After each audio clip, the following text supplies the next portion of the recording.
Hello everyone, I'm so happy to be back with you again. This is Mrs. Green, and this time we are going to be creating a piece of work that is inspired by a Brazilian artist. He's actually a living, working artist right now. His name is Britto, and I will check out the link below to find more information and see more of his work. He started what he calls the happy art movement. So his movement, his art is very happy, kind of and expressive, but he's using what? What kind of colors is he using? What kind of lines is he using? What kind of patterns is he using? And so he's using shape and line pattern. So we've got shapes, lines, in a pattern. He also usually has a central figure of some kind. Sometimes it's a heart, sometimes it's fruit, sometimes it's a dog, but whatever it is, there's a heart, there's like a central image, and he's using really thick black lines. And you notice that he divides up that space. So in his compositions, he's dividing the space into different areas. So you've got large areas and small areas, makes it very dynamic. And he's also using bright, happy colors. A lot of what he does is sometimes we have colors that are a different value. So light blue on top of dark blue, or dark blue on top of light blue, or light green and dark green. So we're using different values in the colors that he uses. And he often uses also colors that what we call analogous. Analogous colors are colors that are next door to each other on the color wheel. And it does tend to be a primary with a secondary. So when you're thinking about an analogous color, you're thinking about a red or a purple. So, or blue and green. So you're looking for next door neighbors on the color wheel. And those are our analogous colors. And also black and white. So we're going to draw everything with black first, and then you're going to do your color and shape patterns. I will talk to you more about that. But you're going to need your paper and a markers or crayons or colored pencils, whatever you have to make marks with, and a ruler or a straight edge. So, if I didn't have a straight edge, I could use this edge here as my straight edge because it is a straight edge itself. So you can either use that or just something else that just has a straight line. So I am going to go ahead and show you how you're going to make your very own version of a Romero Britto. Okay, so I hope you had a chance to go and check out some of Romero Britto's artwork. If you haven't, please do. It's amazing and it's fun to see. And you can look at like what kind of patterns, what kind of colors, what kind of designs he's using to make his pictures really pop and be vibrant. I remember we were talking about how he has a central figure in almost all of his pieces. So what we're going to do is we're going to figure out what our central piece is going to be. So you can choose whatever you want. It can be a piece of fruit, it could be a dog, it could be heart, whatever you feel like you want to make. But the trick is to not make it teeny tiny. We want to make it big. You want a nice big central piece. And if you notice, his lines are really, really thick.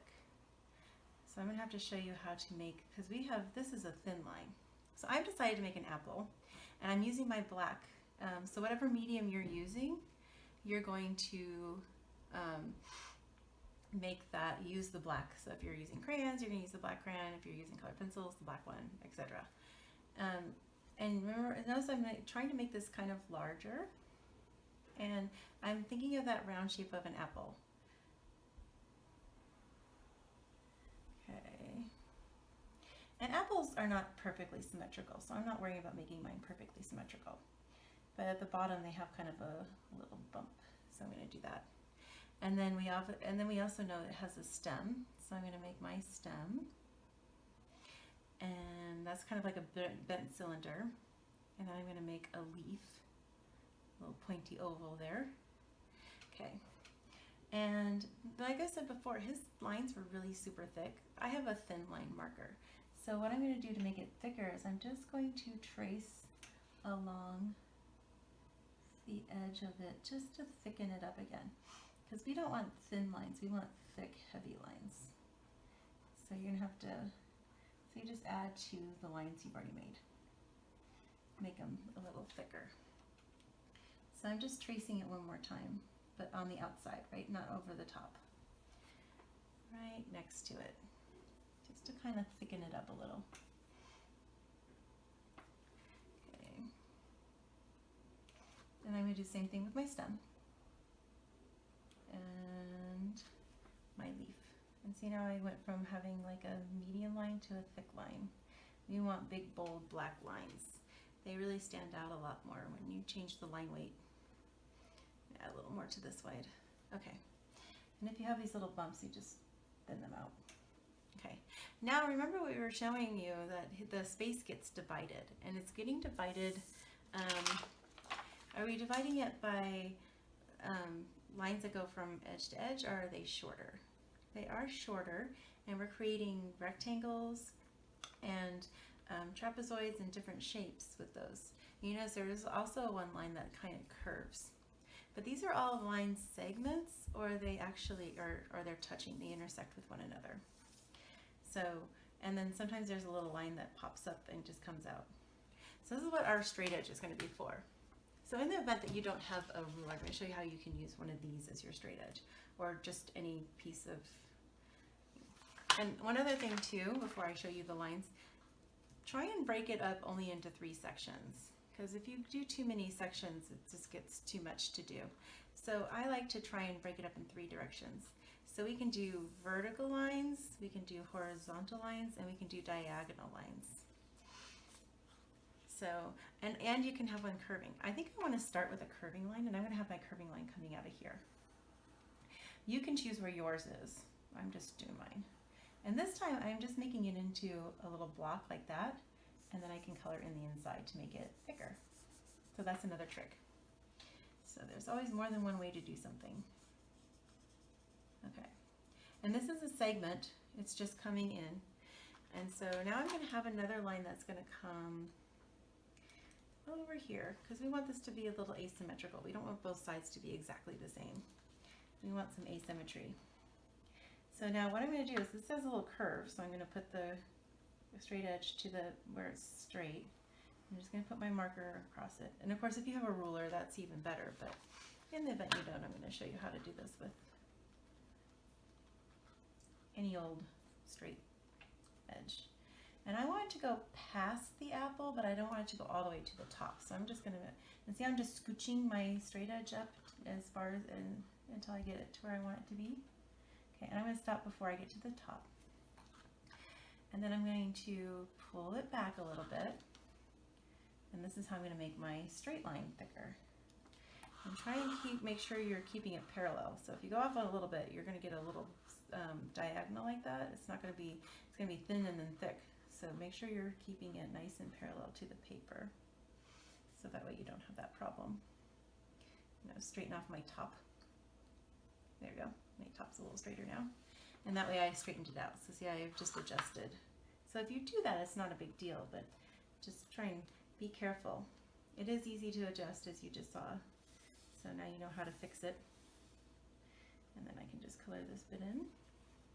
Okay, so now I have a nice bold line, vertical line going up. And now I want to create some rectangles down here. It's almost like making a table, thinking of it as a table. And I want one of them to go through the apple, or so the apple's sitting on top of it. So this one, and again, I'm going to straighten it out, put my thing there. Okay, hold it tight. And see, it's better if you hold it in the middle when you're doing these sort of things, because it helps to, oh, you know, this has a little bump down there, so I'm going to go down, make it thicker this direction, so I can straighten that out. So if you make little bumps or do little oopsies, it's okay, you can just color them in, or make it thicker there. Okay. Right. And then I'm going to continue this line over, but I'm going to stop because it's going to become a rectangle. So I'm going to start on the other side of the apple. I wish I can just put this here. I want it lined up though. So I'm making my line so that it's just a continuation of the first line I created.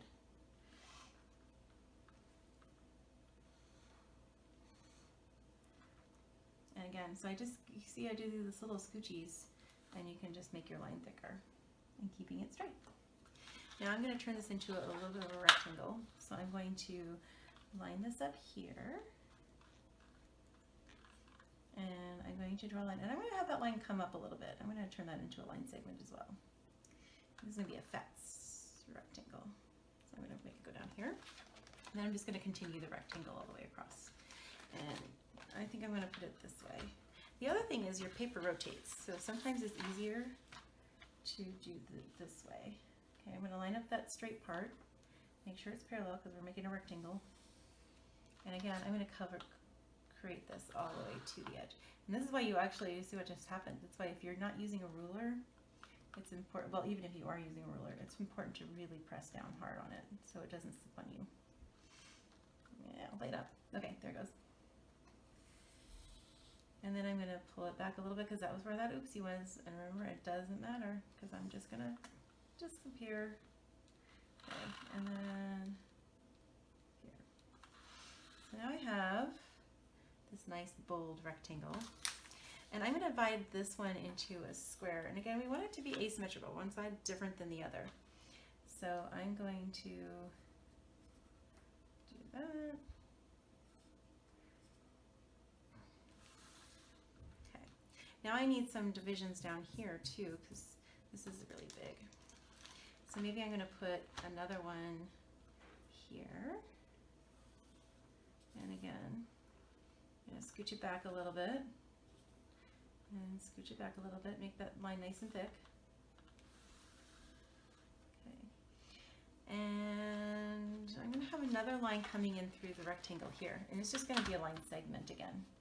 I don't want it to be all the way through. Okay, so see I made a little line segment there. And I want it to touch the edge of the paper, so I'm going to scooch it over a little.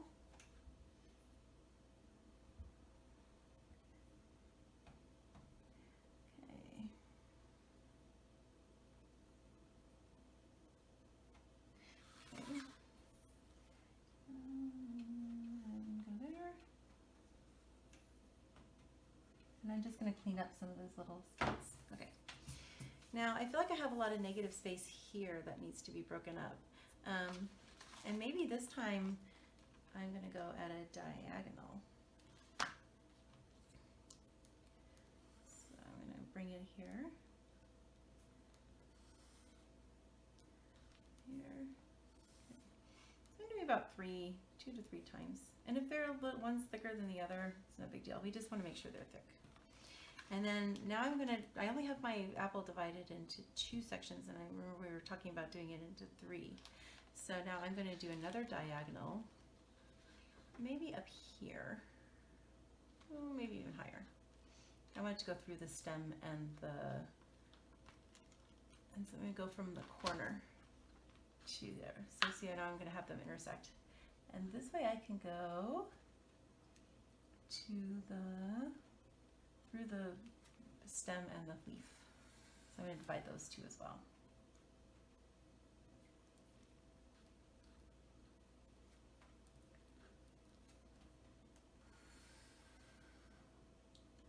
Okay. And now, I think it could be a little thicker, don't you? So I'm going to scooch it up a little bit more. So I have it divided into 2, and I want it to go into 3, so I need to do 1 more line. So that other line is going to come, where do I want to put it? Oh, maybe I'll do one that's going another horizontal line that's coming below my bendy line here. So I'm going to scooch it down a little bit. Okay. So going horizontal again, switch down. It's easier if you pull it this way because then you can see where the line is. It's harder if you're trying to cover up your line. Okay. All right. And now I have my spaces divided up. Now I can start filling in with my patterns. So remember we were talking in my introduction, I was talking about how he was using my colors that were either different values. So if you're using light or dark, and you can also fill in some of them with a black. So I'm going to think about that first. Like, which ones do I want to fill with black, and what kind of pattern do I want to use? So I'm going to fill this one here with a little flower pattern. That was a popular one. And you want to make your patterns kind of big. Okay, and this one I'm only going to be seeing parts of the flower because it's a small space, right? Maybe you can just see a little bump there. Okay. And then what other one do I want to be black and white? I'm going to keep those to the outside because I think I like having them there. But I have a big, this is going to be bold here, so I want to move my other black pattern to another spot so it's not in the same. And I would keep those to the outside. So maybe I'm going to do swirly circles in this space. Okay, and I'm going to have one that goes off the page. Okay, it's good to have some that go off because that reminds you that the pattern goes on. And these are just going to be black and white sections, so I'm choosing those first. And color it in. Okay, now connect that one. And try not to make your patterns super tiny because it actually makes it harder. Okay. And you can do shape patterns, you can do line patterns. So I'm doing my black ones first. Okay.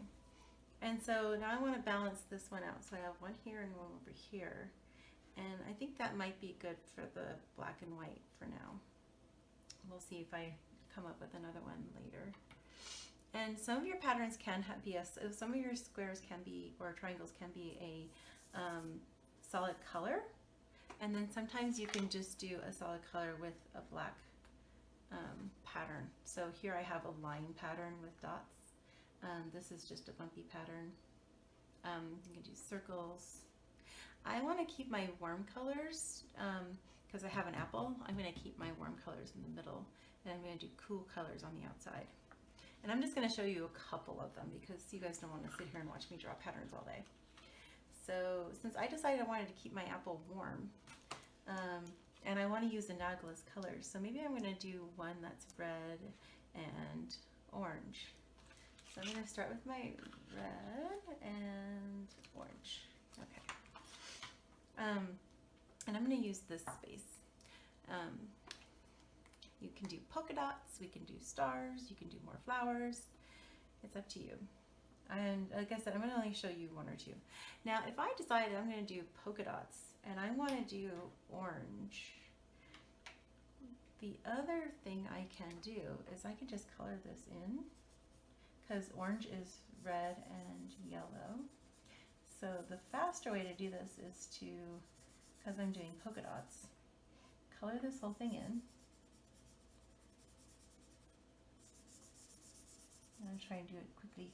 I'm gonna do my 100% best coloring because you don't want to sit here and watch me color all day. You want to get to your work.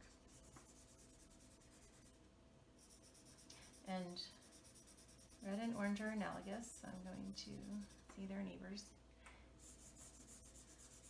But orange is made from red, so I can, and red is darker than the orange. So if I color this whole thing orange, and then I can just put my polka dots over the top of them, it makes things a little easier.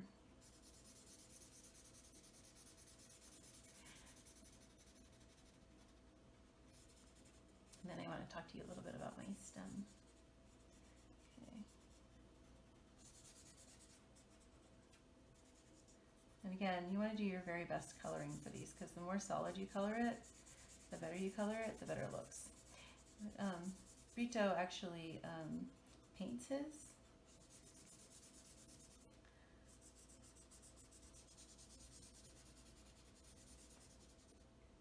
But we're using a different medium. Okay, so now I want to get all those little white spots. We don't want any hanging around. Okay, and then now I can take my red, okay, and I can make polka dots. And remember, you want one of the tiny polka dots though. You want big polka dots. Go big. Don't be afraid to go big. This one's going to be coming off the edge. And see, the red goes over the orange.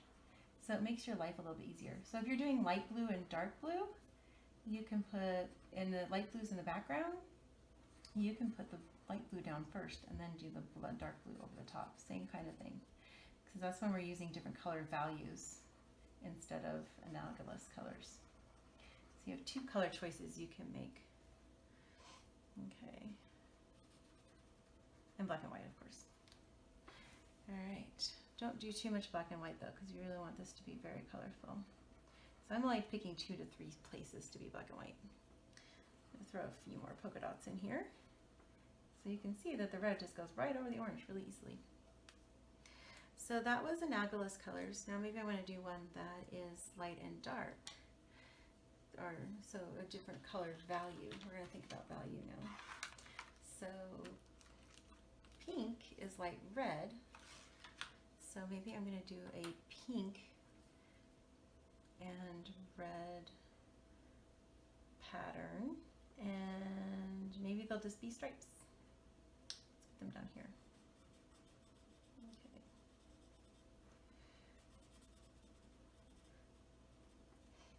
And go to pink, and then a red one. And make your patterns big and bold. Don't make them teeny tiny. Okay, and then pink.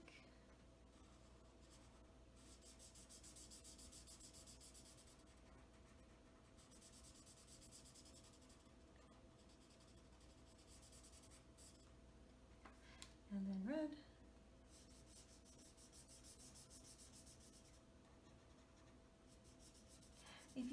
If you have crayons or colored pencils and you don't have the different color values, you can create those by just drawing one light and one really heavy. So I need pink now. So if you color lightly with your crayons, you'll get a lighter value. And if you color dark, you'll have a darker value. Same thing with the colored pencils. So you can create those different values if you want to. Make sure I have red. Okay.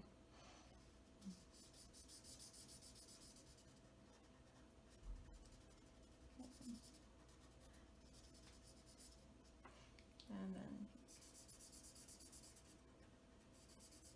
so I have an analogous one and I have a value one. Okay. So I'm just going to do one more for our demo purposes because you guys don't need to sit here and watch me color the whole time. I will say, like with the stems, and try and stay away from, stick to the colors that are on the color wheel. Try not to do browns. He doesn't do a lot of browns or grays. So we want bold, bright, happy colors. And I'm going to make my stem. So the bottom of the stem, I'm going to make a light blue. And I'm just going to color that solid. And the bottom of the leaf, I'm going to color light green. And then the top of the leaf, I'm going to color with the dark green. So that'll give me a value contrast. Maybe I'm actually just going to do a curvy stripe like this of the dark green. And then I'm going to fill those two sections in with the light green.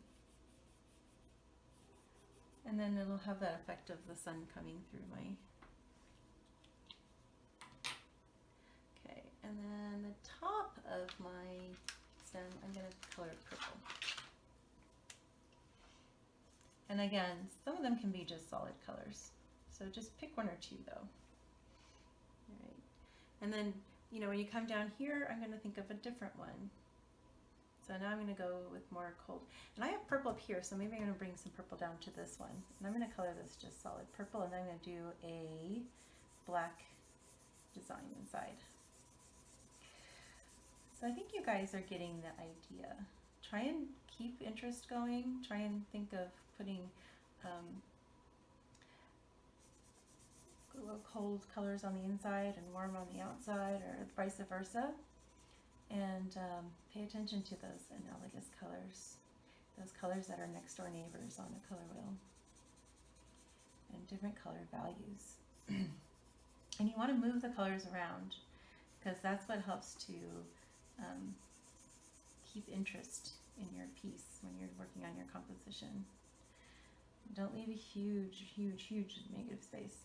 I have a big one in this corner, but that's the only one. The rest of it is pretty moved around. And remember, we want asymmetry, so we want one side different than the other. So don't put them right through the middle. Okay, so I'm going to say go ahead and hit the pause button on your video and go make your Romero Britto, sometimes I have a little tongue-tied, pieces, and then come back to me when you're finished. So go ahead and pause and go have fun.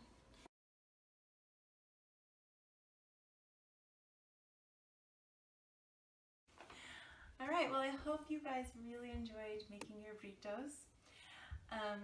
So now I want you to find somebody in your home or write down what did you learn about line, color, and pattern, and how does this piece make you feel? Does it make you happy? Does it make you hopeful? Does it make you sad? You'll have to answer that for yourself. And what are you going to make next? You should do another one of these. So happy art making, and stay safe. I will see you next time.